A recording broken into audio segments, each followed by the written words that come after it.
Yes people, good morning, good afternoon, good evening. कैसे सब लोग? होप सो आप सब लोग बहुत बढ़िया रहेंगे। मैं बता दूं, मैं भी बहुत अच्छा हूं।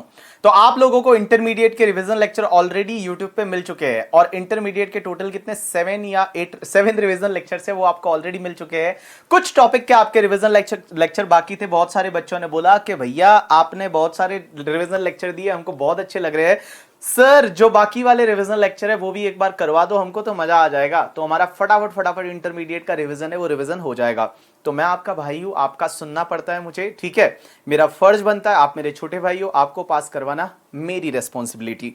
तो चलो फटाफट आज मैं आपको रिवाइज करवाने वाला हूं, दैट इज टॉपिक नंबर 13 करके, जो मेरी बुक में है कॉम्पैक्ट में इंटरमीडिएट वालों के लिए। और वो टॉपिक है रिटर्न फाइलिंग से रिलेटेड। तो return filing and self assessment से रिलेटेड टॉपिक नंबर 13 है, वो मैं आपको करवाने वाला हूं। सबसे पहली सेक्शन, इस टॉपिक से आपको 3-4 मार्क के छोटे छोटे क्वेश्चंस आते हैं और वो थियोरेटिकल क्वेश्चंस आते हैं कि किसको रिटर्न फाइल करना है, किसको रिवाइज रिटर्न कौन कर सकता है। इससे ऐसे छोटे छोटे क्वेश्चंस है वो आपको इस टॉपिक से मिलने वाले हैं। सो स्टार्ट करते हैं। 139 subsection 1 is a normal return. और सबसे पहला क्वेश्चन ये आता है कि सर रिटर्न किसको फाइल करना पड़ता है।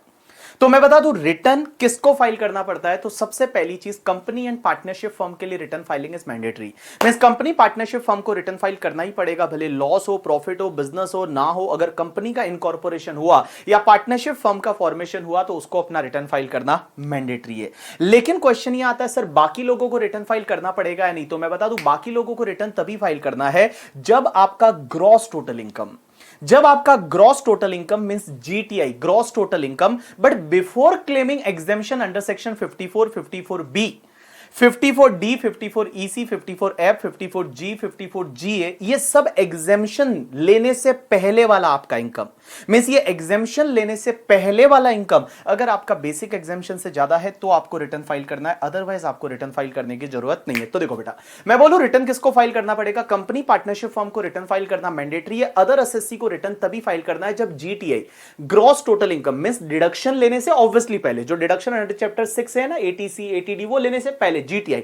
और जीटीआई में भी, जीटीआई जो होता है उसमें भी आपकी exemption under section 54, 54B, 54D, 54EC, 54F, 54G, 54GA, 54GB, ये सब एग्जेम्पशन लेने से पहले वाला इनकम अगर आपका बेसिक एग्जेम्पशन से ज्यादा है तो आपको रिटर्न फाइल करना पड़ेगा। तो देखो, कंपनी पार्टनरशिप फर्म के लिए मैंडेटरी, अदर एसएससी के लिए if your GTI before claiming exemption under section 54 वाली सीरीज का, अगर वो एग्जेम्पशन लेने से पहले वाला जीटीआई आपका बेसिक एग्जेम्पशन से ज्यादा है तो आपको रिटर्न फाइल करना पड़ेगा। Basic exemption means individual, HUF, AOP, BY, artificial juridical person के लिए 2,50,000, सीनियर सिटीजन के लिए 3 लाख और सुपर सीनियर सिटीजन के लिए 5 लाख। अब एक और चीज समझना, लॉ मेकर्स बोलते हैं कि अगर कोई इंडिविजुअल है जो रेजिडेंट है but other than R but NOR, जो आर बट एनओआर को छोड़ के, एक बात बताओ, यहां पे अगर मैं आर बट एनओआर को अलग कर देता हूं तो मेरे लिए क्या बच जाएगा, आर एंड ओ आर बच जाएगा। तो अगर कोई रेजिडेंट एंड ऑर्डिनरीली रेजिडेंट है, वो क्या है, पार्ट नंबर ए पे ध्यान दो। अगर कोई रेजिडेंट एंड ऑर्डिनरीली रेजिडेंट है, he is a beneficial owner of any asset located outside India. India के बाहर किसी असेट लोकेटेड है उसका वो बेनिफिशियल ओनर है, including financial interest in any entity located outside India और having the signing authority of any account located outside India. तो उस रेजिडेंट एंड ऑर्डिनरीली रेजिडेंट को अपना रिटर्न फाइल करना मैंडेटरी है। तो देखो बेटा, मैंने क्या बोला कि अगर कोई R and O R person है, आप सिर्फ इस पार्ट पे ध्यान दो पहले, कि अगर कोई R and O R person है, he is a beneficial owner of any asset located outside India. Beneficial owner of any asset located outside India मतलब जैसे मान लो मेरा कोई इनकम है ही नहीं, जीरो इनकम है, बट मेरा दुबई में कोई घर है, तो क्या मुझे रिटर्न फाइल इंडिया में करना मैंडेटरी? आंसर इज यस, आपको रिटर्न फाइल करना मैंडेटरी है। या financial interest in any entity located outside India, जैसे यूएस की कंपनी के मेरे पास शेयर है, तो यूएस की कंपनी के मेरे पास शेयर होना मतलब मेरा फाइनेंशियल इंटरेस्ट है यूएस की कंपनी में। या दुबई में कोई पार्टनरशिप फर्म है, उसमें मैं पार्टनर हूं, तो मेरा फाइनेंशियल इंटरेस्ट है। या मान लो मेरा कोई इनकम नहीं है, बट मान लो मेरा स्विट्जरलैंड की बैंक में, स्विस बैंक में मेरा अकाउंट है, तो इंडिया के बाहर अगर अकाउंट होना तो उस केस में उसका साइनिंग अथॉरिटी मेरे पास है, तो उस केस में मुझे रिटर्न फाइल करना मैंडेटरी है। तो देखो बेटा, मैंने क्या बोला कि अगर कोई R and O R person है, he is a beneficial owner of any asset located outside India including the financial interest in any entity located outside India और having a signing authority of any account located outside India, आपको return file करना mandatory है। अब एक चीज समझना, दूसरा part क्या बोलता है पता है, कि अगर आप रेजिडेंट एंड ऑर्डिनरीली रेजिडेंट हो, मींस आर बट एनओआर को छोड़ के, आर एंड ओ आर हो, आप बेनिफिशियल ओनर नहीं हो, बट अगर आप बेनिफिशियरी हो of any asset including financial interest located outside India, तो आपको भी रिटर्न फाइल करना मैंडेटरी है। मींस आप बेनिफिशियल ओनर नहीं हो, आप क्या हो, बेनिफिशियरी हो। बेनिफिशियरी का मतलब वो असेट आपकी नहीं है, आप उसके ओनर नहीं, but you are getting benefit from that asset, तो आपको भी अपना रिटर्न फाइल करना मैंडेटरी है। जैसे आई कैन टेक एग्जांपल कि दुबई में मान लो एक घर है, उसका ओनर है कोई दूसरा, शेख भाई उसका ओनर है, लेकिन उसने बोला कि बीबी सर आप ही इस घर के मजे लो, रेंट आता है आप ही लो, तो देखो ओनर मैं नहीं हूं, ओनर तो शेख भाई है, लेकिन I am getting the benefit from that asset, तो उस केस में बेटा मुझे रिटर्न फाइल करना मैंडेटरी है। यहां बेनिफिशियरी को रिटर्न फाइल करना मैंडेटरी है। लेकिन एक चीज समझना, अगर जो इनकम है उस वो बेनिफिशियल ओनर के हाथ में टैक्सेबल हो गई, जैसे क्लबिंग की वजह से बेनिफिशियल ओनर के हाथ में टैक्सेबल हो गई, ठीक है, और बेनिफिशियल ओनर ने अगर इंडिया में रिटर्न फाइल कर दिया, उसको इनकम में ऐड कर दिया, तो उस केस में यहां पे बेटा बेनिफिशियरी को अपना रिटर्न फाइल करने की जरूरत नहीं है। तो देखो बेटा मैंने क्या बोला, मैं अगर वापस आपको बोलना चाहूं रिटर्न किस किस को फाइल करना पड़ता है, company, partnership, firm including LLP के लिए मैंडेटरी है। अदर एसएससी के लिए तभी फाइल करना है जब आपका gross total income before claiming exemption, gross total income before claiming exemption under section 54 वाली सीरीज लेने से पहले वाला बेसिक एग्जेम्पशन से ज्यादा है, तो आपको रिटर्न फाइल करना पड़ेगा। उसके बाद अगर आप R and ORO, if you are a beneficial owner of any asset located outside India including financial interest in any entity located outside India और signing authority of any account located outside India, आपको return file करना पड़ेगा। अगर आप beneficial owner नहीं हो but आप beneficiary हो of any asset located outside India including financial interest in any entity located outside India, आपको रिटर्न फाइल करना पड़ेगा। बट अगर बेनिफिशियल ओनर ने अपनी इनकम में उसको इंक्लूड कर दिया, इंडिया में रिटर्न फाइल कर दिया, तो बेनिफिशियरी को फाइल करने की जरूरत नहीं है। अब एक बात बताओ, निर्मला ताई ने इस साल से कुछ अमेंडमेंट किए और उन्होंने बोला कि ये 4 लोगों को रिटर्न फाइल करना और मैंडेटरी है। इससे रिलेटेड एमसीक्यू में क्वेश्चन आएगा, ध्यान रखना, ठीक है। ये 4 लोग ऐसे हैं जिनको रिटर्न फाइल करना और मैंडेटरी है। कौन कौन? सबसे पहला, अगर आपके पास एक या एक से ज्यादा अकाउंट है, उसमें 1 करोड़ से ज्यादा का डिपॉजिट हुआ है, मींस आपके पास जो बैंक, कोऑपरेटिव बैंक में आपके अकाउंट है सब मिला के करके, ठीक है, अगर उसमें 1 करोड़ से ज्यादा का पूरे साल में मिला के आपका डिपॉजिट हुआ है 1 करोड़ से ज्यादा, more than 1 crore, in that case you are compulsorily required to file the return. या फिर आपका इलेक्ट्रिसिटी का एक्सपेंडिचर आपने इंकर किया है वो मोर देन 1 लाख है, पूरे साल में मिला के इलेक्ट्रिसिटी का एक्सपेंडिचर मोर देन 1 लाख है, तो आपको रिटर्न फाइल करना मैंडेटरी है। या फिर आपने फॉरेन ट्रेवल पे खर्चा किया है, आपके खुद के फॉरेन ट्रेवल पे या किसी और के फॉरेन ट्रेवल पे आपने एक्सपेंडिचर इंकर किया है जो मोर देन 2 लाख है इन द प्रीवियस ईयर, तो आपको रिटर्न फाइल करना मैंडेटरी है। तो देखो 3 लोग और है जिनको रिटर्न फाइल करना मैंडेटरी है। कौन कौन? सबसे पहला, आपका एक या एक से ज्यादा अकाउंट है इन द बैंक और कोऑपरेटिव बैंक के साथ, पूरे साल में मिला के 1 करोड़ से ज्यादा उसमें डिपॉजिट हुआ है, आपको रिटर्न फाइल करना मैंडेटरी है। दूसरा, अगर इलेक्ट्रिसिटी एक्सपेंसेस आपने 1 लाख से ज्यादा का इंकर किया है, इलेक्ट्रिसिटी बिल आपका 1 लाख से ज्यादा है पूरे साल में, आपको रिटर्न फाइल करना मैंडेटरी है। तीसरा, अगर आपने फॉरेन ट्रेवल पे 2 लाख से ज्यादा का एक्सपेंडिचर इंकर किया है, आपको रिटर्न फाइल करना मैंडेटरी है। अब एक और चीज समझना, और चौथा point, fulfil other condition as may be prescribe, और भी निर्मला ताई है वो कुछ कंडीशंस डाल सकती है कि भाई इनको रिटर्न फाइल करना मैंडेटरी है, तो उनको भी करना पड़ेगा। ऐसा हो सकता है, ऐसा बोल दे करके कल उठ के कि किसी ने अगर कोचिंग क्लास लिया तो उसको भी रिटर्न फाइल करना मैंडेटरी है, तो जो भी डालेंगे फ्यूचर में, अभी कुछ डाला हुआ नहीं है। अपन ने देखा इन लोगों को रिटर्न फाइल करना मैंडेटरी। अब एक चीज समझना, सर रिटर्न फाइल करने की ड्यू डेट क्या होती है? तो रिटर्न फाइल करने की ड्यू डेट क्या होती है, कब तक आपको रिटर्न फाइल करना पड़ता है? असेसमेंट ईयर में करते हैं, क्योंकि प्रीवियस ईयर में इनकम कमाते हैं, असेसमेंट ईयर में हम अपना इनकम टैक्स रिटर्न फाइल करते हैं। तो रिटर्न फाइल करने की ड्यू डेट क्या है, उसके लिए मैं हमेशा आपको ऐसे बताता हूं, जो सीडब्ल्यू वाले 3 लोग हैं, मेरी तरफ ध्यान दो। सीडब्ल्यू वाले, सी का मतलब कंपनी, डब्ल्यू का मतलब working partner of the firm and firm account are required to be audited, and तीसरा person required to audit its books of accounts under income tax act और अंडर एनी अदर लॉ। मतलब 3 लोग, पहला company, दूसरा audit party मतलब जिसकी audit होती है, और तीसरा working partner of the partnership firm, और पार्टनरशिप फर्म की ऑडिट होती है। तो इन 3 लोगों के लिए ड्यू डेट होगी 30th सितंबर ऑफ असेसमेंट ईयर। इन 3 लोगों के लिए ड्यू डेट होगी 30th सितंबर ऑफ असेसमेंट ईयर। जिन लोगों पे ट्रांसफर प्राइसिंग लगता है, अब आप बोलोगे ट्रांसफर प्राइसिंग क्या होता है, सीए फाइनल में समझेगा। जिन लोगों के लिए ट्रांसफर प्राइसिंग लगता है उनके लिए 30th November of assessment year, और जो बाकी गरीब लोग बचे हमारे तुम्हारे जैसे करके, उनके लिए 31st जुलाई ऑफ द असेसमेंट ईयर। तो देखो सीडब्ल्यू वालों के लिए 30th सितंबर, C for company, W for working partner of the firm and firm account are required to be audited, A मतलब ऑडिट पार्टी, इनके लिए 30th सितंबर। जिनकी ट्रांसफर प्राइसिंग लगता है उनके लिए 30th नवंबर, एंड बेटा बाकी सब लोगों के लिए 31st जुलाई of the assessment year return filing का ड्यू डेट रहेगा। अब एक चीज समझना, नेक्स्ट सेक्शन इज 139(1) है बल्क रिटर्न। बल्क रिटर्न में क्या होता है, एम्प्लॉय के पास ये ऑप्शन होता है कि एम्प्लॉय अपना रिटर्न जो है ना वो इनकम टैक्स डिपार्टमेंट को फाइल ना करके एम्प्लॉय के पास ये ऑप्शन रहता है कि एम्प्लॉय अपना जो इनकम टैक्स रिटर्न है वो इनकम टैक्स रिटर्न डिपार्टमेंट को फाइल ना करके अपने एम्प्लॉयर को फाइल कर सकता है। और एम्प्लॉयर क्या करेगा पता है, सब रिटर्न एक साथ में, एम्प्लॉयर क्या करेगा, जितने भी रिटर्न है वो रिटर्न एक साथ में इनकम टैक्स डिपार्टमेंट को फाइल कर देगा। दैट कंसेप्ट इज कॉल्ड, सब एक साथ में इनकम टैक्स डिपार्टमेंट को फाइल कर देगा up to the due date of return filing.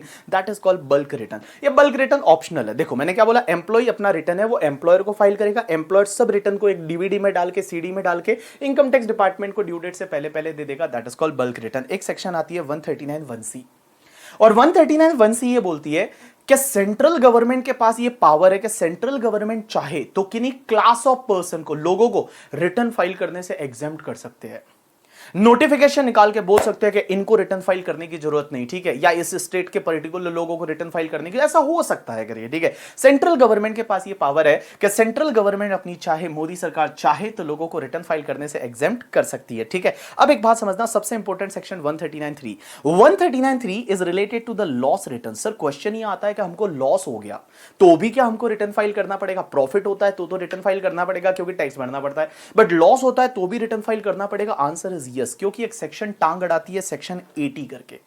ये जो सेक्शन 80 है ना, ये section 80 set of carry forward की सेक्शन है, ये टांग अड़ाती है। और ये सेक्शन क्या बोलती है करके पता है, कि अगर आपको लॉस होता है पीजीबीपी हेड का, बिजनेस हेड का, बिजनेस एंड प्रोफेशन, या कैपिटल गेन हेड का, या owning and maintaining race horses का, मैंने क्या बोला, अगर आपको लॉस होता है पीजीबीपी हेड का, कैपिटल गेन हेड का, या फिर owning and maintaining race horses का लॉस होता है, तो आपको उस साल का रिटर्न फाइल टाइम पे करना पड़ेगा। अगर आपने टाइम पे नहीं किया तो वो लॉसेस को आप कैरी फॉरवर्ड नहीं कर सकते। मैंने क्या बोला, देखो, अगर आपको लॉस होता है पीजीबीपी हेड का, या कैपिटल गेन हेड का, या owning and maintaining race horses का, तो आपको उस साल का रिटर्न टाइम पे फाइल करना पड़ेगा। अगर आपने टाइम पे फाइल नहीं किया तो that losses can not be carry forward, वो लॉसेस कैरी फॉरवर्ड नहीं हो सकते। क्वेश्चन ये आता है कि लॉसेस को क्या हम सेट ऑफ कर सकते हैं उस साल में? Answer is yes, set of is allowed, but आप लॉसेस को आगे वाले सालों में कैरी फॉरवर्ड है वो कैरी फॉरवर्ड नहीं कर सकती। लेकिन एक बात बताओ, यहां पे तो तीन ही लॉस बोले हैं, मिस ब्रॉट, एक बिजनेस लॉस, एक कैपिटल गेन का लॉस और एक ओनिंग एंड मेंटेनिंग रिसोर्सेज।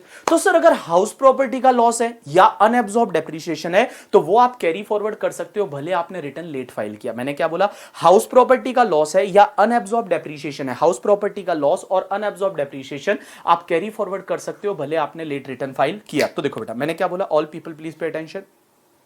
अगर आपका लॉस होता है पीजीबीपी का, या कैपिटल गेन हेड का, या ओनिंग एंड मेंटेनिंग रिसोर्सेज का, तो आपको रिटर्न टाइम पे फाइल करना पड़ेगा। अगर आपने उस साल में, जिस साल में लॉस हुआ है उस साल में अगर टाइम पे फाइल नहीं किया, ड्यू डेट जो 139(1) में दे रखी थी 30 सितंबर, 30 नवंबर, 31 जुलाई, वहां तक फाइल नहीं किया तो वो लॉसेस को आप कैरी फॉरवर्ड नहीं कर पाओगे। अब एक बात समझना, मान लो इस साल लॉस हुआ, मान लो इस साल लॉस हुआ, आपने इस साल का रिटर्न टाइम पे फाइल कर दिया, ठीक है, अगले साल वो कैरी फॉरवर्ड हो गया। अगले साल जब आप, अगले साल कैरी फॉरवर्ड हो गया, अब अगले साल सेट ऑफ कर रहे हो, उस साल का रिटर्न लेट फाइल किया तो भी क्या सेट ऑफ कर सकते हो या नहीं? Answer is yes. एक बात बताऊं आपको, ये जो रिटर्न टाइम पे फाइल करना है ना, ये सिर्फ उसी साल के लिए कंडीशन है जिस साल में लॉस होता है। मतलब जिस साल में लॉस इंकर्ड होता है, जिस साल में लॉस सस्टेन होता है, जिस साल में आपका लॉस खाते हो, उस साल का रिटर्न आपको टाइम पे फाइल करना है। अगर उस साल का रिटर्न टाइम फाइल पे किया तो भैया जिस ईयर में इसको सेट ऑफ लोगे उस ईयर का रिटर्न टाइम पे फाइल नहीं किया तो भी आप सेट ऑफ कर सकते हो, कोई दिक्कत नहीं है। अब एक और चीज समझता,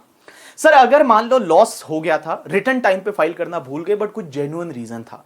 जेन्युइन रीजन का मतलब होता है कि अगर मान लो किसी के घर में कोई डेथ हो गई थी, या उस दिन मान लो बारिश आ गई, तूफान आ गया, कोरोना हो गया, कुछ भी हो गया करके, that is a genuine reason, तो भी क्या हम लॉस को कैरी फॉरवर्ड कर सकते हैं? लॉ तो बोलता नहीं कर सकते अगर लेट फाइल किया तो, लेकिन इसमें आपको एक रिलीफ दे सकते हैं। मींस आपने जो डिले किया वो डिले को कंडोन कर सकते हैं, और ये डिले को कंडोन कौन कर सकता है? उसके लिए अगर आपका लॉस है वो अप टू 10 लाख है तो आप सीआईटी को एप्लीकेशन करो, that is commissioner of income tax को, कि सर गलती से हमने लेट फाइल कर दिया, सर हमारा लॉस था, प्लीज हमको अलाउ कर दो ना, तो वो चाहे तो कर सकते हैं। अगर मान लो लॉस है वो 10 लाख से ज्यादा था बट 50 लाख तक था, तो उस केस में सीसीआईटी या फिर आप पीसीसीआईटी को एप्लीकेशन कर सकते हो। पी का मतलब प्रिंसिपल करके, ठीक है। तो देखो, सीसीआईटी में chief commissioner of income tax और पीसीआईटी में principal chief commissioner of income tax. अगर मान लो लॉस 50 लाख से ज्यादा का है तो आपको सीबीडीटी को एप्लीकेशन करना पड़ेगा। अब एक बात बताओ सर, एक चीज बताओ सर, आपने बोला रिटर्न फाइल करने का टाइम लिमिट क्या है? 139(1) के हिसाब से 30 सितंबर, 31 जुलाई एंड 30 नवंबर ट्रांसफर प्राइसिंग वालों के लिए, ठीक है। सर अगर मान लो ये डेट चली गई तो क्या हम लेट रिटर्न भी फाइल कर सकते हैं या नहीं? आंसर इज यस, आप लेट रिटर्न फाइल कर सकते हो।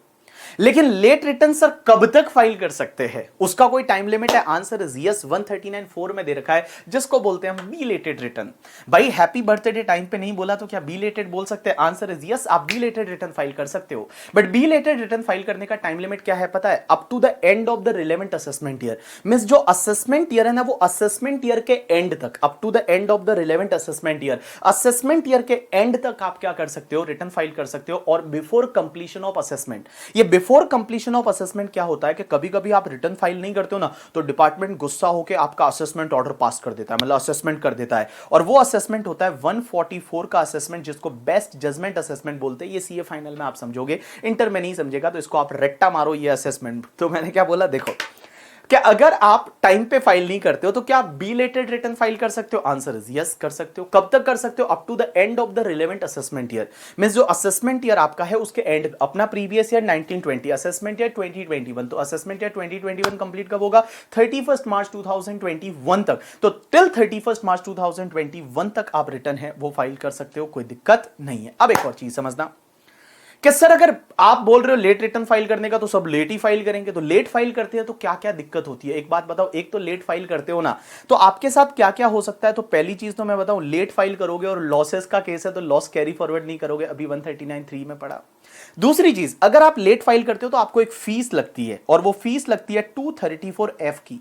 एक सेक्शन होती है 234F की, वो फीस लगती है। अगर आपने लेट फाइल किया, असेसमेंट ईयर में फाइल कर रहे हो बट 31 जुलाई तक फाइल नहीं करते हो, 30 सितंबर तक फाइल नहीं, लेट फाइल करते हो, तो उसमें क्या होता है? अगर आपने 31 दिसंबर तक फाइल कर दिया, अगर आपने 31 दिसंबर तक फाइल कर दिया अपने लिए, जैसे 31 दिसंबर 2020, बिकॉज 2021 इज असेसमेंट ईयर, 31 दिसंबर तक फाइल कर दिया तो आपको बेटा 5,000 रुपए का फीस लगेगा। और 31 दिसंबर के बाद फाइल किया, ठीक है, 31 मार्च तक, तो आपको 10,000 रुपए का फीस लगेगा। और अगर मान लो आपका असेस्ड इनकम 5 लाख से ज्यादा नहीं है, मींस आपका जो इनकम है वो टोटल इनकम बेसिकली 5 लाख से ज्यादा नहीं है, तो आपको ये 1,000 रुपए से ज्यादा फीस नहीं लग सकता। तो देखो, मैंने बोला लेट फाइल करोगे तो क्या क्या होगा? एक तो लेट फाइल करोगे तो भैया लॉस का केस है, तो लॉस कैरी फॉरवर्ड नहीं कर पाओगे। दूसरा, आपको एक 234F का फीस लगता है, और वो फीस क्या बोलता है कि 31 दिसंबर तक फाइल कर दिया तो आपको फीस लगेगा 5,000, 31 दिसंबर के बाद में फाइल किया तो 10,000 फीस लगेगा, और अगर आपका एनटीआई है वो 5 लाख से ज्यादा नहीं है तो आपको 1,000 रुपए मैक्सिमम फीस लगेगा। अब एक और चीज समझना,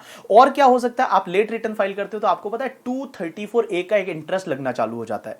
234A का जो एडवांस टैक्स में अपन पढ़ते हैं, 234A का इंटरेस्ट लगना चालू हो जाता है। चलो अब एक और बात समझना, सर अगर हमने रिटर्न फाइल कर दिया और उसमें कुछ गलती नहीं मिल गई, उसमें कुछ ओमिशन मिल गया, गलती मिल गई, तो क्या उसको रिवाइज कर सकते हो या नहीं? Answer is yes. अगर आपने पहले रिटर्न फाइल किया था 139(1) में या 139(3) में, दैट इज लॉस रिटर्न, या 139(4) में बिलेटेड रिटर्न, अगर उस रिटर्न में आपको कोई गलती मिल जाती है तो उस गलती को आप रिवाइज कर सकते हो, उस रिटर्न को रिवाइज कर सकते हो, कोई दिक्कत नहीं। सर रिवाइज रिटर्न कब तक कर सकते हैं? वही वाला टाइम लिमिट जो बिलेटेड रिटर्न का था, up to the end of the relevant assessment year, means जो असेसमेंट ईयर आपका है उसके एंड तक, और before completion of assessment whichever is earlier. अब एक और चीज समझना, सर क्वेश्चन यह आता है कि हमने पहले लेट रिटर्न फाइल किया था, क्या उसको भी रिवाइज कर सकते हैं? Answer is yes, belated return था तो भी आप रिवाइज कर सकते हो। मींस 139(1) में फाइल किया था, 139(3) में फाइल किया था, 139(4) में फाइल किया था, कोई भी रिटर्न है, मींस नॉर्मल रिटर्न है, लॉस रिटर्न है या बिलेटेड रिटर्न है, आप रिवाइज कर सकते हो। सर रिवाइज कितनी बार कर सकते हैं? आपकी मर्जी हो जितनी बार,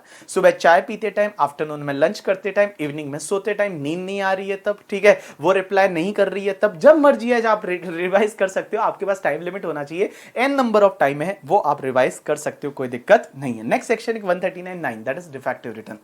ये डिफेक्टिव रिटर्न क्या होता है कि अगर आपने रिटर्न फाइल किया और उस रिटर्न में है ना कुछ गलती हो गई, जैसे आपको जो एनेक्चर फिल करना था वो एनेक्चर आपने फिल नहीं किया, या कुछ रिटर्न फाइलिंग के फॉर्म रहते हैं जिसको अपन आईटीआर बोलते हैं कि इनकम टैक्स रिटर्न आईटीआर 1, 2, 3, 4, आपने गलत आईटीआर फाइल कर दिया, या टैक्स ऑडिट रिपोर्ट सीए की लगानी थी वो आपने लगाई नहीं, या आपने टैक्स भरा था उसका प्रूफ नहीं लगाया करके, ठीक है, और डिपार्टमेंट को पता चल गया इनकम टैक्स वालों को कि आपका रिटर्न में डिफेक्ट है, तो वो आपको डिफेक्ट आपको बताएंगे कि आप में ये डिफेक्ट है, आप इस डिफेक्ट को सुधार दो।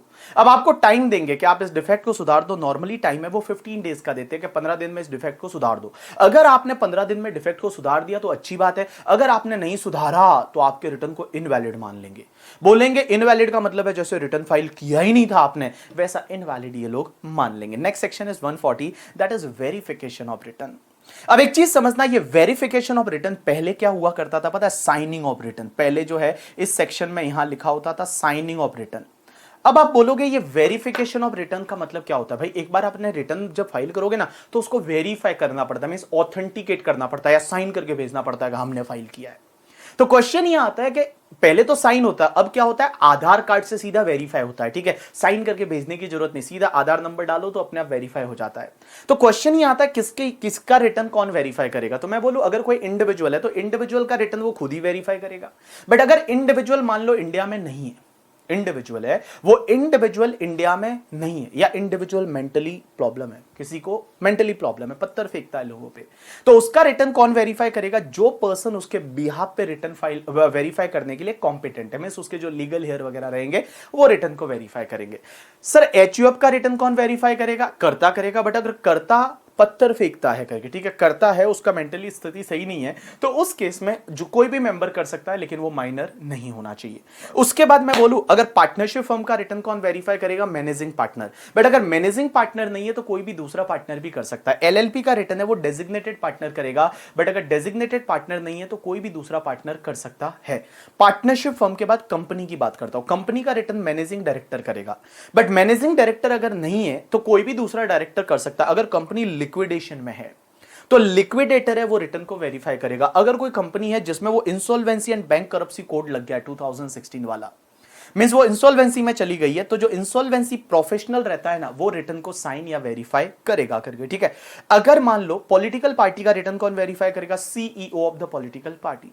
लोकल अथॉरिटी का कौन करेगा? Principal officer of local authority. और बाकी कोई भी पर्सन है उसका रिटर्न वो वेरीफाई करेगा जो वेरीफाई करने के लिए कॉम्पिटेंट है और जो वेरीफाई करने की औकात रखता है करके। ठीक है, अगर मान लो कोई रिटर्न है उसको वेरीफाई नहीं किया गया, फॉर एन एग्जांपल अगर कोई रिटर्न को वेरीफाई नहीं किया गया तो उस केस में उस रिटर्न को इनवैलिड माना जाएगा, मतलब आपने रिटर्न फाइल किया ही नहीं ऐसा मान लिया जाएगा। उसके बाद next section 139AA, that is Aadhaar. Aadhaar 139AA means Aadhaar करके। ठीक है, अब एक चीज समझना, ये आधार कार्ड वाली सेक्शन क्या बोलती है? बड़ी इंटरेस्टिंग सेक्शन है ये सेक्शन। ये बोलती है कि अगर आप 1 जुलाई 2000 अगर आप 1 जुलाई 2017 के बाद 1 जुलाई 2017 के बाद कोई भी पैन कार्ड के लिए एप्लीकेशन करते हो या फिर आप लोग रिटर्न फाइल करते हो, कब? 1 जुलाई 2017 के बाद। 1 जुलाई 2017 या उसके बाद, ऑन और आफ्टर 1 जुलाई 2017 अगर आप पैन कार्ड के लिए अप्लाई करते हो या फिर आप क्या करते हो, अपना कोई रिटर्न फाइल करते हो, तो आपको अपना आधार नंबर साथ में लगाना जरूरी है।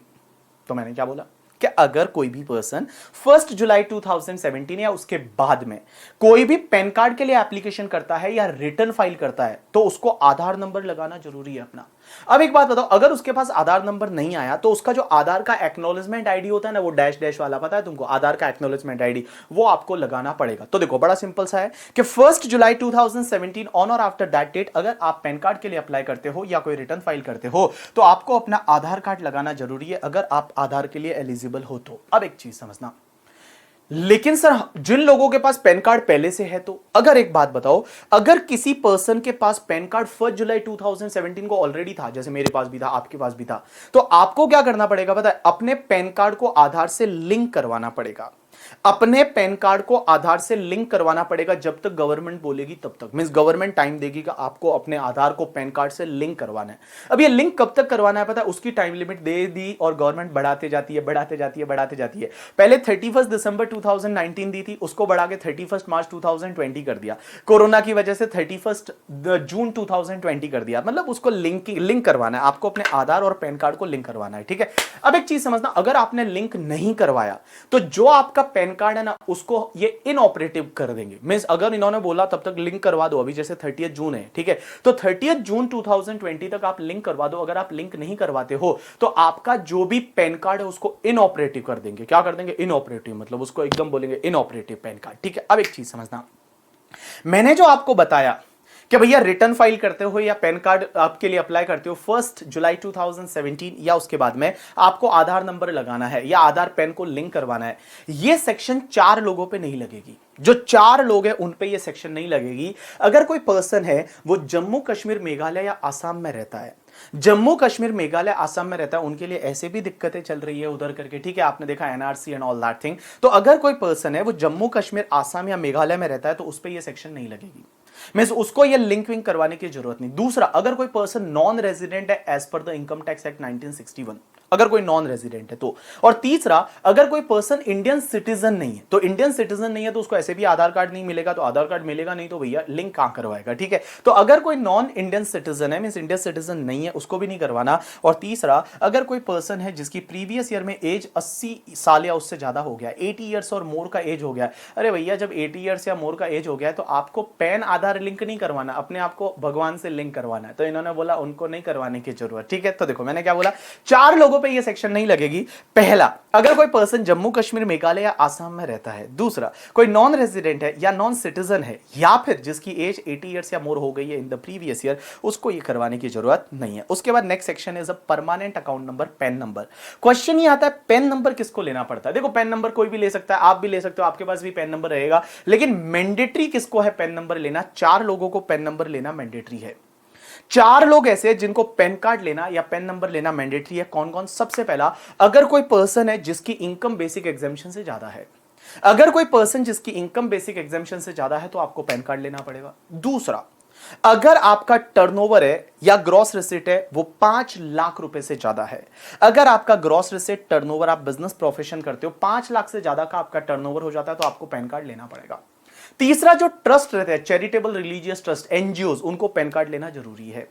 चौथा, अगर कोई भी पर्सन रेजिडेंट पर्सन है इंडिविजुअल को छोड़ के, रेजिडेंट पर्सन है इंडिविजुअल को छोड़ के, means resident partnership firm, company, AOPBO and all, अगर वो कोई फाइनेंशियल ट्रांजैक्शन करते हैं और वो फाइनेंशियल ट्रांजैक्शन जो है वो तुम्हारा 2,50,000 रुपीज है, वो 2,50,000 रुपीज या उससे ज्यादा है करके, ठीक है, मींस 2.5 लाख रुपए या उससे ज्यादा का फाइनेंशियल ट्रांजैक्शन करते हैं तो उस केस में उनको पैन कार्ड के लिए अप्लाई करना पड़ेगा। और चौथा, अगर कोई पर्सन जो 2.5 लाख या उससे ज्यादा का फाइनेंशियल ट्रांजैक्शन करता है पार्टनरशिप फर्म या कंपनी या एओपीबी एंड ऑल, तो उसके जो भी पार्टनर रहेंगे, उसके जो भी डायरेक्टर रहेंगे, उसके जो भी ट्रस्टीज वगैरह रहेंगे, उनको भी पैन कार्ड के लिए अप्लाई करना मैंडेटरी है। और छठा, अगर कोई भी और भी बोर्ड नोटिफाई करता है, मींस अपनी इनकम टैक्स डिपार्टमेंट का जो सीबीडीटी रहता है वो और भी किसी को नोटिफाइड करता है तो उनको भी पैन कार्ड के लिए अप्लाई करना मैंडेटरी रहेगा। तो देखो मैं बोलूं 5 लोगों के लिए मैंडेटरी है।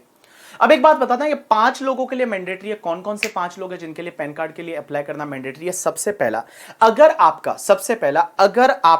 अगर आपका जो इनकम है वो बेसिक एग्जेम्पशन से ज्यादा है। दूसरा, आपका जो टर्नओवर ग्रॉस एसेट है वो 5 लाख से ज्यादा हो जाता है। तीसरा, चैरिटेबल रिलीजियस ट्रस्ट। चौथा, रेजिडेंट पर्सन इंडिविजुअल को छोड़ के अगर वो कोई फाइनेंशियल ट्रांजैक्शन में एंटर करते हैं और वो 2.5 लाख रुपए उससे ज्यादा के financial transaction in previous year, तो आपको पैन कार्ड के लिए अप्लाई करना है, वो पैन कार्ड के लिए अप्लाई करना मैंडेटरी है। अब एक और चीज समझना है यहाँ पे, all people please pay attention.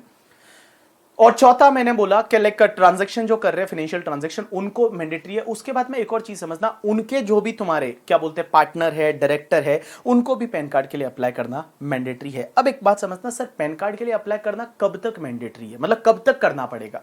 जैसे मान लो हमारी इनकम बेसिक एग्जेम्पशन से ज्यादा है तो कब तक करना है?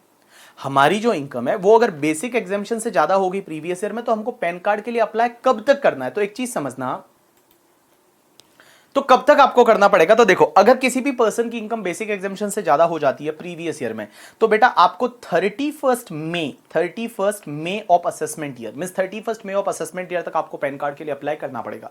मींस अगर प्रीवियस ईयर में आपकी इनकम 2.5 लाख से ज्यादा हो गई तो आपको असेसमेंट ईयर में 31st मई तक आपको करना पड़ेगा पैन कार्ड के लिए अप्लाई करके, ठीक है। जैसे अपने एग्जाम के लिए प्रीवियस ईयर 1920 है तो असेसमेंट ईयर कौन सा होगा? 2021 होगा, ठीक है। तो 31st मई 2020 तक है वो पैन कार्ड के लिए अप्लाई करना पड़ेगा। अब एक और चीज समझना, अगर मान लो किसी का टर्नओवर है वो प्रीवियस ईयर में 5 लाख से ज्यादा हो गया तो आपको 31st मार्च 2020 मींस प्रीवियस ईयर के एंड तक ही आपको पैन कार्ड के लिए अप्लाई करना पड़ेगा। अब एक चीज समझना, जो ट्रस्ट वगैरह है तो ट्रस्ट को क्या करना पड़ेगा? प्रीवियस ईयर के एंड तक मींस 31st मार्च 2020 तक अप्लाई करना पड़ेगा। और ये जो 4 और 5 नंबर के असेसी है कि जिनका फाइनेंशियल ट्रांजैक्शन में एंटर करते हैं जो 2.5 लाख या उससे ज्यादा हो जाते हैं, उनके लिए टाइम रहेगा 31st मई 2020 तक, मींस आपको 31 मई ऑफ असेसमेंट ईयर तक। तो देखो मैं बोलूं, अगर आपका जो बेसिक एग्जामिशन से ज्यादा इनकम हो जाता है तो असेसमेंट ईयर की 31 मई तक पैन कार्ड के लिए अप्लाई करना है।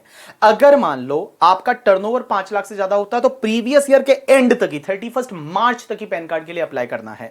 उसके बाद में अगर मैं बोलूं कि जो ट्रस्ट है उसको भी 31 मार्च तक के लिए पैन कार्ड के लिए अप्लाई करना है, और जो फाइनेंशियल ट्रांजेक्शन में एंटर करते हैं उनके जो पार्टनर डायरेक्टर वगैरह है उन सबको 31 मई ऑफ द असेसमेंट ईयर तक आपको पैन कार्ड के लिए अप्लाई करना पड़ेगा। अब एक चीज समझना, जो पैन कार्ड आपके पास होता है वो पैन कार्ड, कुछ ट्रांजैक्शन ऐसे होते हैं जिसमें आपको पैन कार्ड लगाना ही पड़ता है।